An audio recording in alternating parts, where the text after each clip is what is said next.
So another key thing here, and this is why I'm also quite excited about sort of the AI opportunity. We sort of talk here about the fact that enterprises want to take back control over their customer communications. Why? Because for organizations, it's really important that they can find their own tone of voice and make sure that they can communicate with customers in the right way that actually makes those customers feel better about the brand that they basically work with. And what we then see is that organizations are saying, well, we don't want to send communications that are really sort of generic, or we want to personalize them a little bit more, or we want to have business users that can make changes quicker or respond to changing market demands faster. So there's a real need for business users to be in control, to have easy to use cloud-based software that can enable them to make content changes themselves. So that's a trend that's been going on for a few years, but it's still a big need in the market space. The other thing that is really critical is that it's very important nowadays to bring dispersed teams together using collaboration software.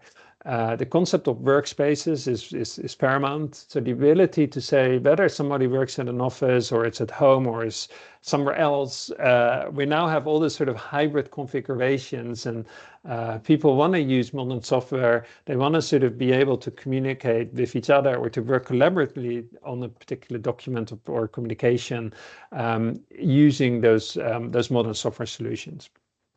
Low code, no code, that's another major trend in the market where business users can actually set up workflow and business logic themselves. And when it gets a little bit more complicated, they can get help from more technical users or maybe from their vendor to help them with specific, more complex sort of scripting needs or coding needs.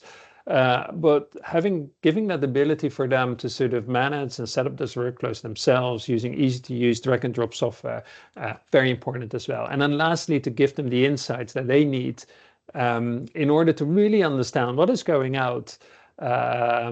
Does what we do actually help us to meet the needs of the consumer, but also to really help us to get value and to drive our business objectives? So we're really starting to see these things coming together in sort of modern CCM solutions.